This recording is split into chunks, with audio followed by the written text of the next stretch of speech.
നമ്മൾ കഴിക്കുന്ന ഭക്ഷണ രീതികൾ മോശമാണ്, നമ്മളിൽ വേണ്ടാത്ത കുറേ ഹാബിറ്റ്സുകൾ കയറി വന്നിട്ടുണ്ട്. അപ്പോൾ ഇങ്ങനെയൊക്കെ ആയിക്കൊണ്ട് വരുമ്പോൾ കൊല്ലങ്ങൾ കൂടുന്തോറും കുട്ടികളാവാനുള്ള പ്രശ്നങ്ങൾ കൂടുന്നതല്ലാതെ കുറയുന്നില്ല. കേരളത്തിൽ പ്രാധാന്യം, Kerala is the headquarters of കള്ളുപിടിക്കുന്ന ആൾക്കാരുടെ ഹെഡ് ക്വാർട്ടേഴ്സ് എന്ന് പറയുമ്പോൾ ആൽക്കഹോൾ ഡ്രിങ്കിങ് ഭയങ്കര കോമൺ ആണ്. അപ്പോൾ depends on how much you drink.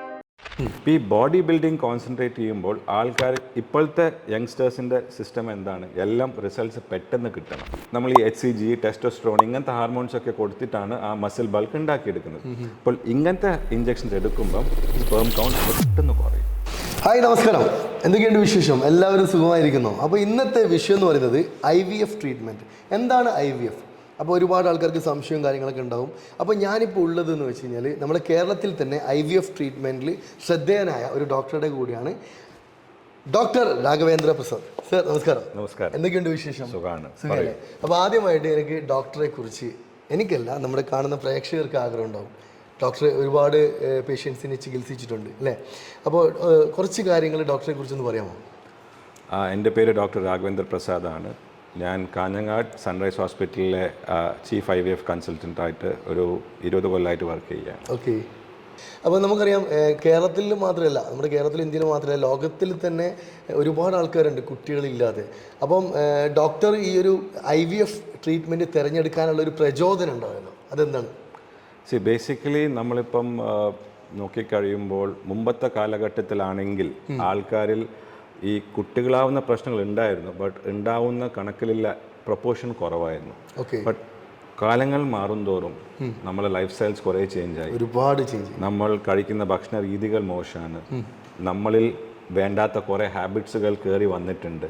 അപ്പോൾ ഇങ്ങനെയൊക്കെ ആയിക്കൊണ്ട് വരുമ്പോൾ കൊല്ലങ്ങൾ കൂടുന്തോറും കുട്ടികളാവാനുള്ള പ്രശ്നങ്ങൾ കൂടുന്നതല്ലാതെ കുറയുന്നില്ല.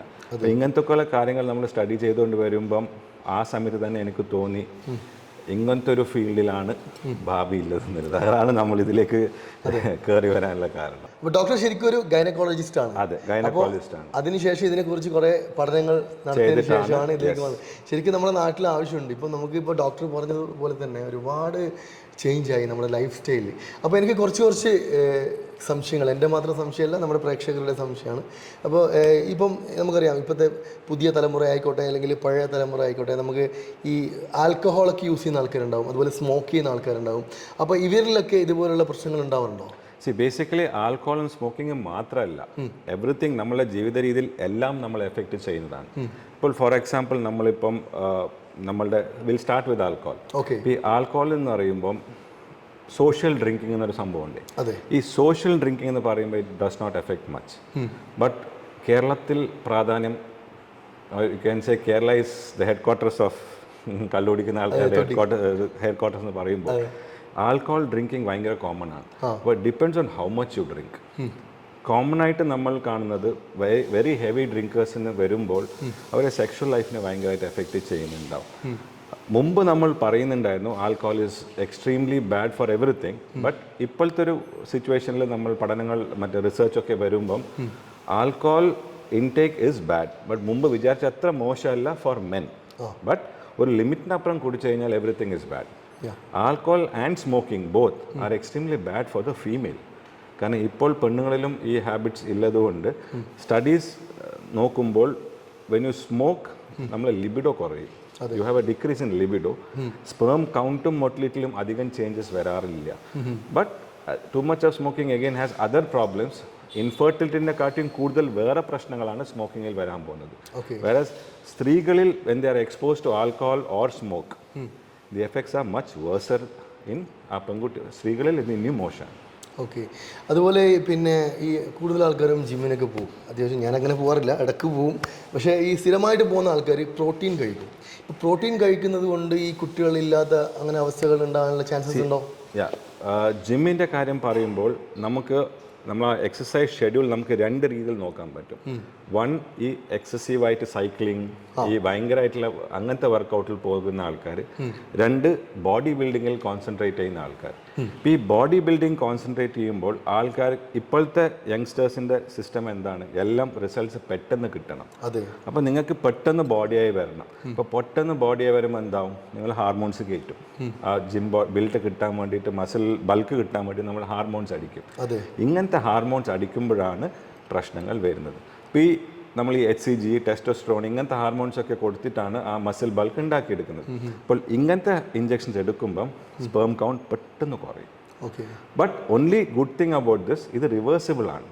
അപ്പം ഈ നിർത്തിക്കഴിഞ്ഞാൽ ഒരു 6-8 മാസം കഴിയുമ്പോഴേക്കും സിസ്റ്റംസിൽ go back to normal. Okay. മറ്റേ എക്സ്ട്രീമാണ് വേർ യു ആർ നിങ്ങൾ ഭയങ്കരമായിട്ട് എക്സസൈസ് ചെയ്യുന്ന കൂട്ടത്തിൽ ഒരാളാണ്. അപ്പോൾ നിങ്ങൾക്ക് ഭയങ്കരമായിട്ടുള്ള സൈക്ലിംഗ് ചെയ്യാനുള്ള താല്പര്യമുണ്ട്, ഭയങ്കരമായിട്ടുള്ള മറ്റേ കാർഡിയോ അങ്ങനത്തെ ഹെവി വർക്കൗട്ട്സ് ചെയ്യുന്ന ആൾക്കാരാവുമ്പോൾ ഇതിൽ നമ്മൾ കാണുന്നത് എന്താണ്, എവിടെയൊക്കെ ഈ സ്ക്രോട്ടൽ ടെമ്പറേച്ചർ കൂടാനുള്ള സാധ്യതയുണ്ടോ. So when you are going സൈക്ലിങ്ങിൽ നിങ്ങളിപ്പോൾ ഒരു for example long distance Sunday രാവിലെ വണ്ടി എടുത്ത് ലോങ് ഡിസ്റ്റൻസ് നിങ്ങൾ സൈക്ലിംഗ് പോകും. അപ്പോൾ ഒരു 4 മണിക്കൂറൊക്കെ നിങ്ങൾ സൈക്ലിംഗ് ചെയ്യുന്ന കൂട്ടത്തിൽ ഒരാളാണെങ്കിൽ അങ്ങനത്തെ ആൾക്കാരിൽ കൗണ്ട് കുറയാനുള്ള സാധ്യതകളുണ്ട്. അതുപോലെ എൻ്റെ ലൈഫിലും ചെറിയൊരു പ്രശ്നം ഉണ്ടായിരുന്നു. ഇപ്പോഴല്ല, നമ്മൾ ഒരു കല്യാണം കഴിഞ്ഞ സമയത്ത് എനിക്ക് എൻ്റെ ആദ്യത്തെ മകളുണ്ടാവാൻ ഏകദേശം 2.5 വർഷം കഴിഞ്ഞിട്ടാണ് ആവുന്നത്. അപ്പം പുറത്തായിരുന്നു, ഇവിടെ ആയിരുന്നില്ല. അപ്പം അങ്ങനെ ഇതേ കാര്യം തന്നെയായിരുന്നു ഡോക്ടറും പറഞ്ഞത്. അങ്ങനെ കുറച്ച് കാര്യങ്ങളൊക്കെ നമ്മൾ കറക്റ്റ് ചെയ്തപ്പോഴാണ് പിന്നെ മകളുണ്ടാകുന്നത്. പിന്നെ ഇപ്പോഴത്തെ ഒരു ലൈഫ് സ്റ്റൈൽ എന്ന് പറയുമ്പോൾ നമുക്കറിയാം, ഭക്ഷണ ശൈലി. നമ്മളിപ്പം കൂടുതൽ ആൾക്കാരും ജങ്ക് ഫുഡ്സ് കഴിക്കുന്നു. ഇപ്പോൾ ലൈക്ക് ഫോർ എക്സാമ്പിൾ ഈ ബർഗേഴ്സ്, സാൻഡ്വിച്ചസ്, പിന്നെ അൽഫാം ഒന്നും ഇല്ലാതെ ആൾക്കാർക്ക് പറ്റില്ല. അപ്പം ഇതൊക്കെ കഴിക്കുന്നത് കൊണ്ട് എന്തെങ്കിലും പ്രശ്നങ്ങളുണ്ടോ? നമ്മൾ ബേസിക്കലി നമ്മൾ ഈ ഫുഡ് നോക്കിക്കഴിഞ്ഞാൽ എവറിത്തിങ് റിഫേഴ്സ് ടു ഒബിസിറ്റി. തടി കൂടുതൽ ഉണ്ടാകുമ്പം ബേസിക്കലി ഇൻഫെർട്ടിലിറ്റി പ്രശ്നങ്ങൾ കൂടുതലാണ്. അപ്പോൾ പുരുഷരിൽ തടി കൂടുതലായി കഴിഞ്ഞാൽ, പെണ്ണിനും തടി കൂടുതലായി കഴിഞ്ഞാൽ കുട്ടികളാവാനുള്ള കാര്യങ്ങൾ കുറച്ചും കൂടി ബുദ്ധിമുട്ടായിരിക്കും. ബട്ട് പുരുഷരിൽ മാത്രം if you are taking into account തടി കൂടിക്കഴിഞ്ഞാൽ സ്പേമിൻ്റെ ക്വാളിറ്റിയിൽ പ്രശ്നങ്ങൾ വരാൻ സാധ്യതയുണ്ട്, സ്പേം കൗണ്ടിലും പ്രശ്നങ്ങൾ വരാൻ സാധ്യതയുണ്ട്. സോ പരമാവധി we advise you to avoid fatty foods. But you should eat more healthy foods. Healthy foods എന്ന് പറയുമ്പോൾ കൂടുതലായിട്ട് വെജിറ്റബിൾസ് ഒക്കെ അങ്ങനെയൊക്കെ കഴിക്കണം. And we should avoid red meat as much as possible.